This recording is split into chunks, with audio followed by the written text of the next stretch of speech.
रे हमर स्कूल रे टोटली 150 जन पिला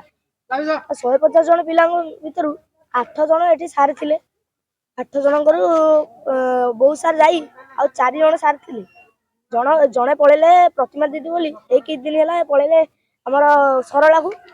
हमर पाठ पढार असुविधा होतिबारु हम एठी बसिथिलु शिक्षक नांदी बोली पिला हाळुहाळु होउछन सेते बसिथिलु को विषय पाठ पढो हम मैथ साइंस एमएल इंग्लिश पाइलु दीदी सार आसबे दीदी आसबे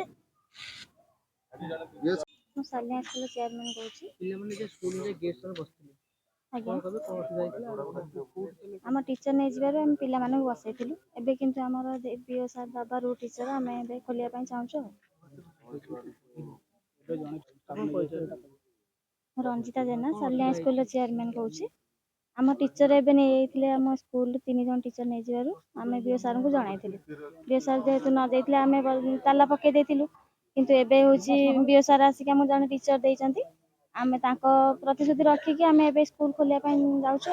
केदिन भीतर देबुन कहै से जनवरी भीतर दे बोली कहउचंती हम 150 पिला को 4 जन टीचर होचंती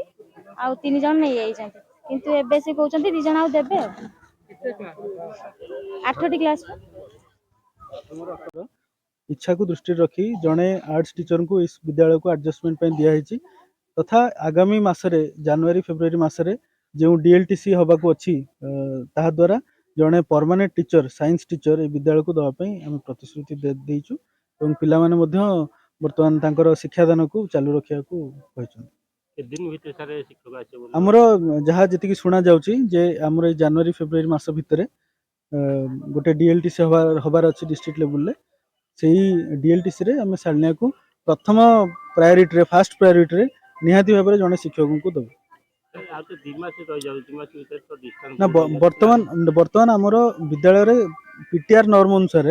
सरकारी गाइडलाइंस अनुसार जी शिक्षक हवा कथा अच्छा किंतु जेहेतु एटा गोटे बड़ स्कूल एवं अभिभावक माने सचेतन एवं से माने आहुरी शिक्षकों दाबी करुचंती तेणुकर इंटरेस्ट को दृष्टि रखी आम निहाती भाव में विद्यालय को आउ जड़े शिक्षक दबु माने प्राइमरी स्कूल अभिभावक आम स्कूल यहाँ हूँ सर्कल स्कूल ये समस्त माने परीक्षा मान हुए अंचल सब बड़ स्कूल ये 160 जन पिला पाठ पढ़ुं हाँ पिला अनुसार आम शिक्षक कम थे से बीओ निर्देश क्रमे जड़े टीचर ये नहीं जाते तेणु पाने अभिभावक सह आम ये धारणा बसलु स्कूल चाबी पकईलु आज हाँ गत 21 तारिख ठार आम पर्यटन बसीलु आज 2 तारिख पर्यंत गत डिसेम्बर 21 जनवरी 2 पर्यंत आज माने एबीओ और बीओ महाशय आसी आमको प्रतिश्रुति देले जड़े टीचर सांगे सांगे फिलअप कले लिखित भाव